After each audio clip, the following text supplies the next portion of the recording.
Olá, gente. Agora a gente vai falar sobre orientação a objetos. Essa primeira aula vai ser um pouco mais teórica e também vai ser relativamente simples, vai ser mais uma introdução ao assunto de orientação a objetos, porque esse é um assunto mais avançado, é bem comum, pelo menos nas disciplinas da UFPR, ver isso na matéria de paradigmas de programação. E é um assunto que vai muito além de Lua, então não é tanto foco dessa série de vídeos, aqui é mais para ensinar programação em Lua, mas eu acho que é importante explicar pelo menos o básico desse tema para poder explicar como a gente pode fazer orientação a objetos em Lua. Então, primeiro explicar o que é orientação a objetos, e principalmente antes de explicar o que é um paradigma. A palavra ela soa um pouco mais filosófica, e de fato ela é, mas a ideia é qual que é o nosso foco quando a gente está desenvolvendo um programa. Então, o que eu quero dizer com isso? A nossa ideia não é tanto mudar a funcionalidade de um programa. Então, não importa qual é o paradigma que você está usando, a funcionalidade vai ser a mesma, né? Talvez seja mais difícil de programar ou mais fácil, dependendo do caso, mas a ideia é que a gente não muda a funcionalidade. É mais uma questão de desenvolvimento mesmo de projeto. A forma que a gente programa. Então, o paradigma ele não muda a funcionalidade, ele muda a estrutura do programa, né? Como que a gente vai desenvolver ele. E a nossa ideia é qual que é o nosso foco, né? O que a gente está focado quando a gente está construindo o nosso código. Então vai ser mais fácil explicar com o primeiro paradigma, que é o imperativo, que é o que a gente está acostumado, é esse foco nas instruções, né? Então quando você está programando, é aquela ideia de meio você pensar que você está falando com a máquina, né? Você está instruindo ela. Então você fala, faça isso, daí faça isso. Enquanto isso for verdade, faça isso. Se isso for verdade, faça isso. Se não, faça essa outra coisa. Então nosso foco está em dar instruções, né? Sequências de passo a passo. É até um pouco difícil explicar porque é o que a gente pensa que é programação, né? O que a gente está acostumado. Mas aí surgem outros paradigmas que eles não tanto substituem o imperativo, né, no sentido de não temos mais instruções, né, a gente ainda vai ter na maioria das linguagens, só que o nosso foco muda, é apenas essa ideia, né, a gente não muda tudo, a gente só muda o nosso foco. Então, no orientação a objetos, que é o que eu vou explicar mais, né, em breve, nosso foco está nos objetos e suas relações. Um objeto, por enquanto, vocês podem apenas pensar como sendo uma entidade que guarda informações e as relações seria o que acontece com o objeto quando ele entra em contato com o outro. Então, na área de desenvolvimento de jogos, a orientação a objetos é muito usada. Por exemplo, você pode representar o jogador como um objeto. Então, ele é um objeto no sentido de ele é uma entidade que possui atributos. Então, ele vai possuir vida, ele vai possuir um certo dano de ataque, ele vai possuir um inventário, né? Você pode pensar como uma lista de itens, e item pode ser um outro objeto. E relações pode ser, por exemplo, você ter um outro objeto que representa um inimigo, e você pode ter uma relação de, ok, houve uma colisão entre o jogador e o inimigo. O que deve acontecer? Né? Essa é a relação. Então, o nosso foco é descrever como são esses objetos, né? Quais são os atributos que eles possuem e por aí vai. E as relações, né? O que acontece quando o jogador entra em contato com o inimigo, o que acontece quando o jogador ele consome um item, esse tipo de coisa. Então, nosso foco não é mais em dar instruções para o computador, e sim em descrever esses objetos e como eles se relacionam entre si. E um outro paradigma muito famoso, que a gente não vai falar aqui, é o funcionalista, que o foco é nas funções e nas suas descrições.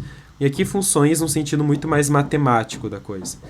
Né? Porque, por exemplo, uma função na matemática, basicamente que ela recebe parâmetros e ela devolve argumentos, e ela devolve outros parâmetros, né? Ela recebe coisas e devolve coisas. Né? Na programação, por exemplo, a gente pode ter uma função que ela recebe um objeto e altera ele. Né? Não objeto no sentido de orientação a objetos, né? Digo, ela recebe uma estrutura e pode alterar ela, né? Quando você faz passagem por referência, quando passa um vetor, por exemplo. Na matemática isso não faz sentido, né? Eu acho que vocês nunca devem ter visto, eu também não. Uma função que recebe, por exemplo, um conjunto e altera ele. Né? O que você faz é a função recebe uma coisa e retorna uma coisa nova.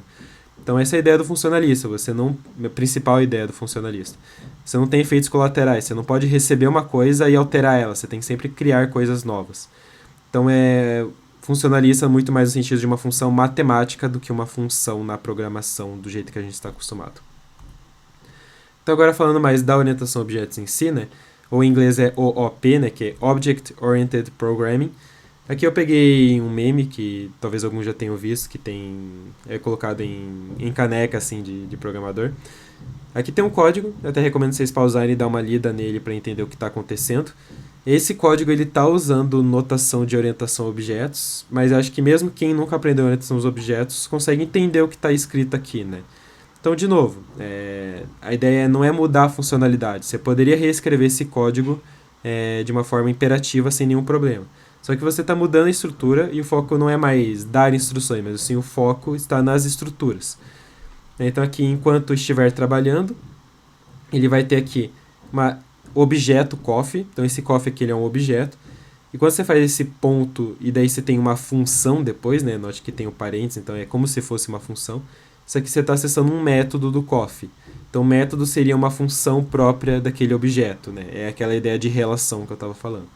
Então, aqui ele está bebendo café, então ele está chamando esse método e provavelmente ele vai fazer algumas alterações a esse objeto, né? Por exemplo, aqui esse coffee ele deve ter algum atributo interno que diz a quantidade de café que tem na caneca. Quando você bebe, ele diminui. Talvez ele faça outras coisas, tipo ele dá energia para alguém, esse tipo de coisa. Aqui o work é um outro objeto, então ele vai executar o trabalho. Então, de novo, você pode pensar em ter algum atributo interno que diz quanto do trabalho já foi completo, esse tipo de coisa. Aqui ele tem um atributo que retorna alguma coisa, então esse atributo ele vai retornar uma variável booleana dizendo se a caneca está vazia ou não. Então você pode pensar internamente ele está fazendo algo tipo vendo se a quantidade de café é igual a zero, esse tipo de coisa. Se tiver vazia, ele vai pegar a cafeteira, né? E se a cafeteira estiver vazia, ele vai ter que preparar mais café. E daí ele vai preencher o café. Então, para quem entende mais de orientação a objetos, deve ter visto que tem algumas coisas esquisitas nesse código, né? Como, por exemplo, a variável working nunca é alterada, né? Deveria ter algo tipo, talvez working igual work.execute. Daí esse execute ele retorna se o trabalho já está pronto ou não. Talvez algo assim. Ou, por exemplo, esse coffeepot.brew ele nunca altera o objeto coffee, né? Talvez algo interessante seria esse coffee ser um parâmetro aqui. Porque como a gente tem parênteses, a gente pode colocar parâmetros aqui, né? Aqui nenhum deles tem parâmetro, mas a gente pode botar, né?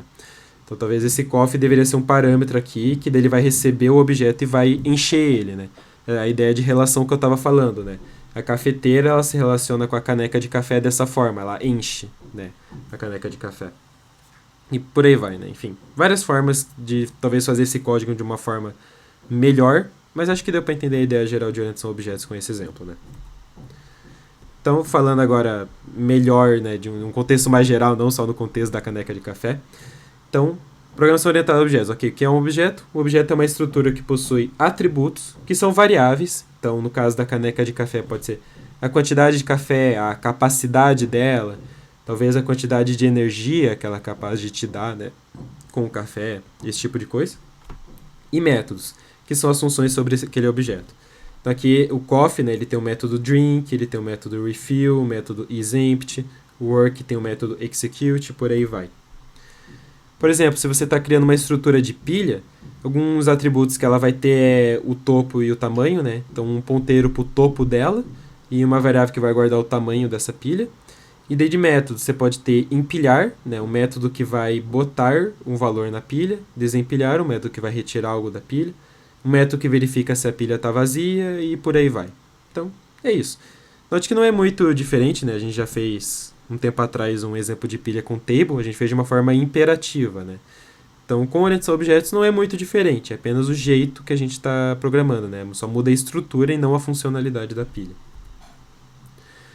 Então, nossa estrutura agora ela foca na relação dos objetos, né? Eu tinha até dado agora há pouco o exemplo, né, de que em jogos é como a gente representar o player como objeto, o inimigo como objeto. E nosso foco não é mais tanto as instruções explícitas para o computador, né? Faça isso, faça isso, faça aquilo. É mais, caso o jogador entre em contato com o inimigo, é isso que vai acontecer, né? Você está descrevendo a relação. E daí quando isso acontecer, você vai ter que botar um pouco de instrução, né? Que nem aqui a gente tem um pouco de instrução, a gente tem um while, a gente tem um if, isso são instruções. Só que o foco não é mais tanto o while ou o if, o foco é muito mais, ok, como que funciona o coffee, como é que é beber ele, né? Ou seja, descrever esse método em algum lugar no seu código. Nosso foco está muito mais nisso do que na instrução do while ou do if em si, né? E daí agora alguns conceitos de orientação a objetos. Não vou explicar todos, eu vou explicar os que são mais relevantes agora em Lua, tá? Então, o conceito de classe, tá? Quando a gente está falando de orientação a objetos, tem dois conceitos muito importantes, classe e objeto. E é bem fácil confundir os dois, mas eles não são exatamente a mesma coisa. A classe, o que ela é uma coleção de objetos que possuem em comum os métodos e os atributos. Então, todos os objetos da mesma classe têm os mesmos métodos, os exatos mesmos métodos, e eles têm os mesmos tipos de atributos. Por exemplo, você tem jogadores. Imagina que você tem um jogo e ele é multiplayer, você pode ter vários jogadores, né? Todos eles não têm em comum os mesmos métodos, né? Então todos eles andam, todos eles podem perder vida, né? Então vai ter um método que vai retirar a vida. Todos eles fazem a mesma coisa quando entram em contato com o inimigo, esse tipo de coisa. Os métodos são os mesmos. E eles não têm os mesmos tipos de atributos, no sentido de todos eles têm vida, todos eles têm um dano, todos eles têm um inventário. Só que o valor desses atributos é diferente, né? Eles podem ter vidas diferentes, ou podem ter a mesma, né? Mas a questão não é necessariamente o mesmo valor. O inventário pode ser diferente, o dano pode ser diferente, por aí vai. Então isso que eu quero dizer, eles têm os mesmos tipos de atributos, mas não os mesmos valores de atributos necessariamente. E classe, normalmente a gente também fala que é uma blueprint, né? De um objeto, ou seja, ela é um esqueleto de como aquele objeto vai ser. E daí você vai lá e instancia um objeto daquela classe. Vai fazer mais sentido quando a gente fala de código, mas a ideia é que você tem esse blueprint, então você foi lá, programou, descreveu aquela classe, né, descreveu a classe jogador, no exemplo aí que eu estou dando, e você vai lá instanciar, você vai criar um jogador que possui tanto de vida, tanto de dano, começa com o inventário vazio, possivelmente, ou já começa com alguma coisa, e por aí vai. É muito parecido, né, com a versão imperativa, com a ideia de uma struct, ou registro, dependendo da linguagem que você veio, junto com uma biblioteca.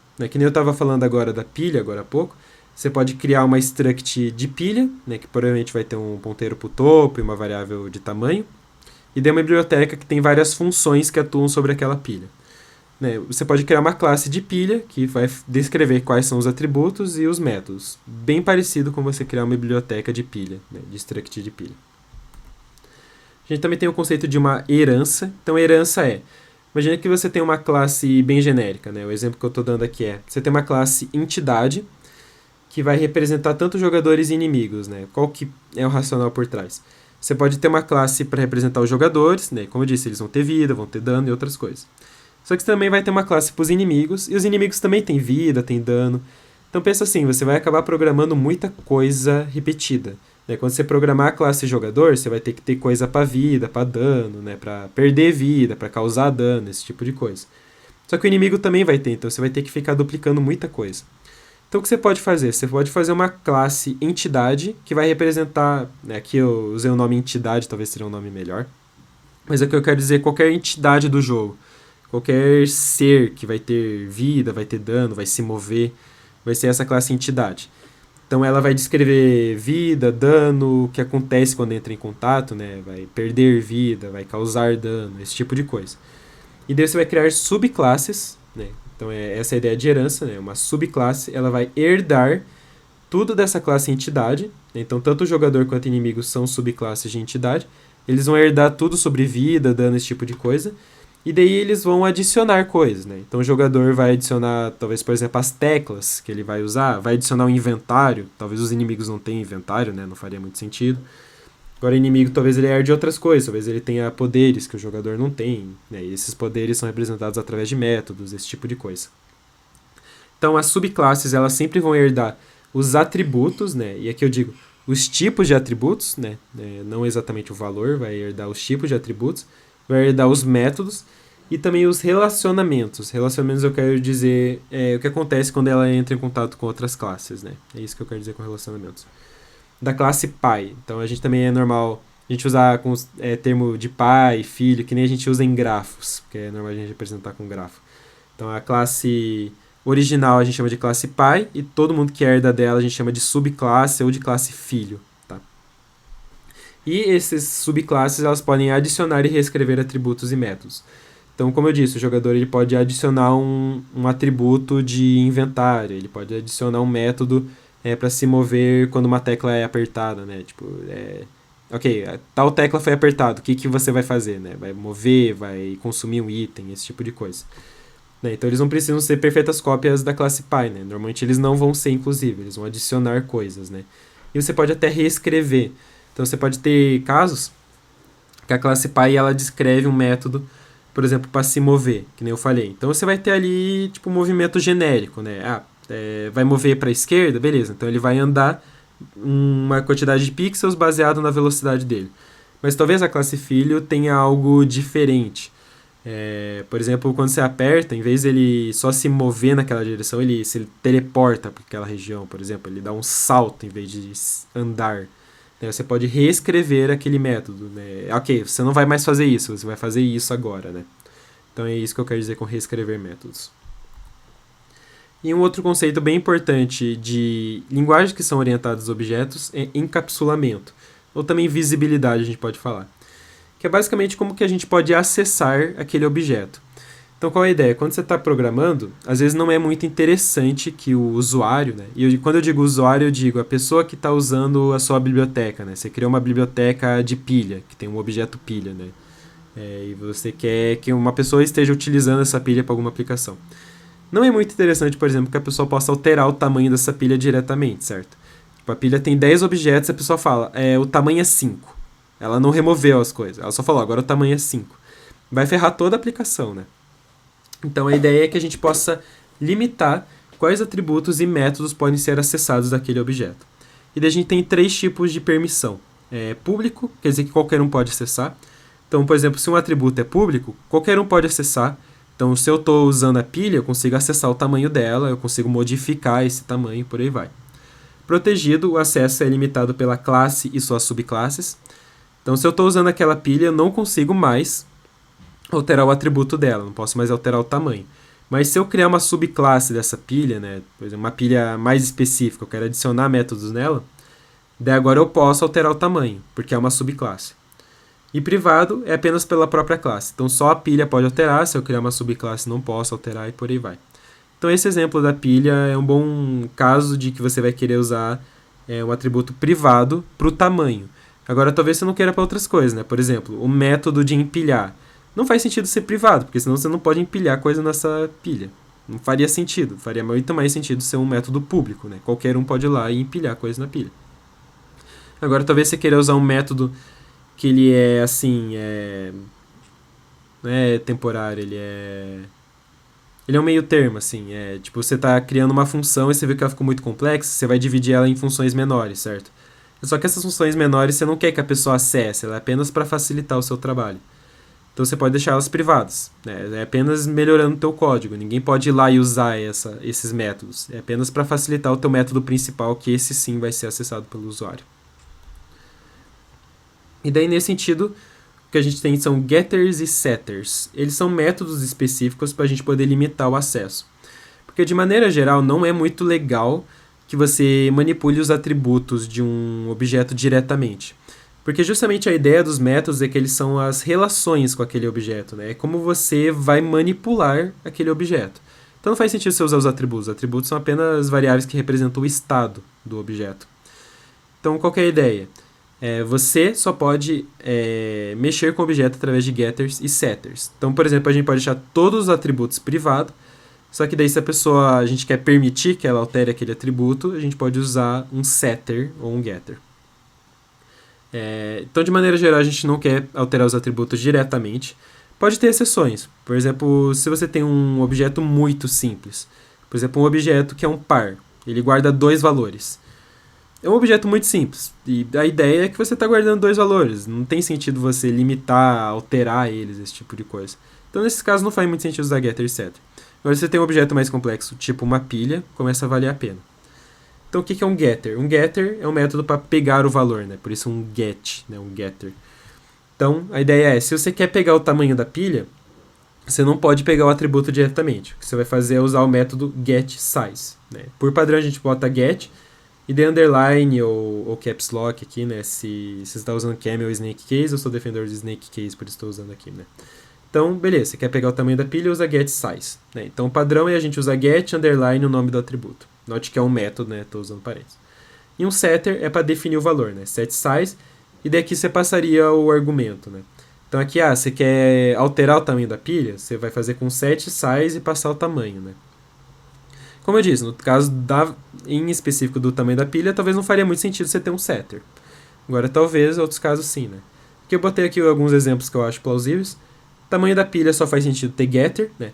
Você pode pegar o tamanho da pilha, você pode saber o tamanho dela, né? Você pode ter acesso a essa informação, você só não pode editar essa informação, né?